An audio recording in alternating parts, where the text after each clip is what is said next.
5 نمازوں کے ساتھ 5 سورتیں پڑھنا، اس کے 5 فائدے ہیں۔ فجر کی نماز کے بعد سورہ یاسین جو شخص پڑھتا ہے اللہ اس کے معاملات اپنے ذمہ لے لیتے ہیں، یعنی اس کے تمام کام کاج اللہ اپنی قدرت اور رحمت سے پورے کریں گے۔ ظہر کی نماز کے بعد سورہ فتح، انا فتحنا لک فتحا مبینا، جو آدمی اس کے پڑھنے کا اہتمام کرتا ہے سورہ فتح کو، اللہ اس وقت تک موت نہیں دیتے جب تک حج عمرہ نہ کر لے۔ تجربہ کر لو۔ حضرت درخواستی کے ایک پرانے شاگرد تھے، مولانا قدرت اللہ فورٹ عباس کے تھے۔ میں وہاں تقریر کرنے گیا، معذور تھے، ایک بازو ان کا نہیں تھا، یہاں سے کٹا ہوا تھا۔ میں نے اس تقریر میں یہ وظیفہ بتایا کہ آپ لوگ اس صورت کا اہتمام کریں، اللہ حج عمرے کی سعادت نصیب کریں گے۔ وہ کہتے میرے دل میں بڑی امنگ تھی اور مجھے یہ تھا کہ بھئی اسباب بھی نہیں ہے، ایک چھوٹی سی فیکٹری میں ملازم تھے، 500-700 روپے تنخواہ تھی اس وقت۔ تو کہتے میں نے توکل کے ساتھ اس سورت کو پڑھنا شروع کر دیا، روزانہ ظہر کے بعد پڑھتا تھا، سال نہیں پورا ہوا تھا پڑھتے پڑھتے۔ کہ لگے فیکٹری مالک نے ایک دن مجھے بلا کے کہا مولانا صاحب آپ کا وہ پاسپورٹ وغیرہ بنا ہوا ہے۔ میں کہ جی غریب آدمی ہوں، میں نے کوئی باہر سفر پہ جانا ہے کہ پاسپورٹ بنواؤں؟ کہ لگے جی میں پیسے دیتا ہوں، آپ پاسپورٹ تو بنوائیں، اللہ آپ کے لیے کوئی آسانی فرما دے۔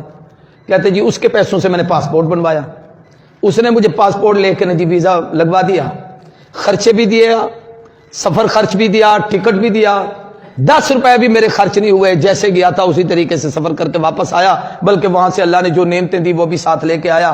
پھر اس نے مجھے فون کر کے کہا مبارک ہو، میں نے اس صورت پہ عمل کیا، اللہ نے میرا کام بنا دیا۔ راولپنڈی کے ہمارے ایک دوست تھے، اس نے ایک دفعہ مجھے فون کیا کہ میں نے اس صورت کو ظہر کے بعد پڑھنے کا اہتمام کیا، تو کچھ عرصے کے بعد سعودی عرب سے میرے ایک عزیز کا فون آیا کہ میں آپ کو اسپانسر بھیج رہا ہوں، آپ عمرے کے لیے آئیں۔ تو میں پڑھتا تھا روزانہ اس صورت کو، اس کا پیغام آ گیا، میں نے تیاری کی، میں عمرے پہ چلا گیا، پیسہ اس نے بھیج دیا تھا۔ اس نے کہا میں نے خواب دیکھا کہ مجھے کوئی آدمی کہہ رہا ہے یار وہ تمہارا عزیز رشتہ دار ہے، غریب ہے، اس کی تمنا ہے، اللہ نے تجھے توفیق دی ہے تو اس کو عمرہ نہیں کراتا۔ اب وہ بزرگ مجھے کہہ رہا ہے، میں نہیں سمجھا وہ کون تھے، یہ اس نے وضاحت بھی نہیں کی۔ تو کہنے لگے اس نے وہ اسپانسر بھیج دیا، میں عمرہ کر کے آ گیا۔ یہ تجربات ہوتے ہیں، تو اگر اعتماد سے آدمی کرے تو فائدہ ہوتا ہے۔ عصر کی نماز کے بعد سورہ نبا، عما یتساءلون پارے کی پہلی سورت۔ آج کل اس سال وظیفے بڑے لکھ رہے ہو، اتنے وظیفے میں نے پہلے کبھی نہیں لکھوائے۔ یہ ہے دن پوری دی برکت، ورنہ انہیں کو میں تو نہ لکھوں نا۔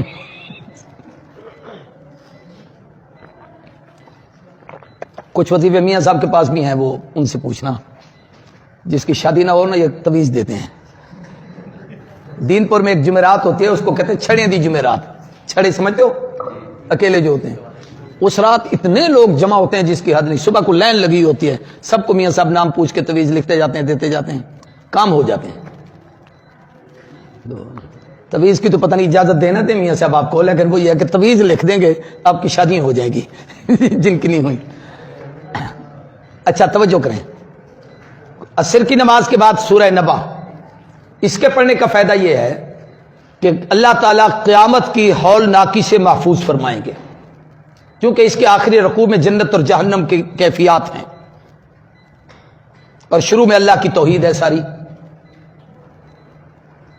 مغرب کے بعد سورہ واقعہ رزق کی برکت کے لیے، عشاء کے بعد سورہ ملک قبر سے، عذاب قبر سے نجات کے لیے۔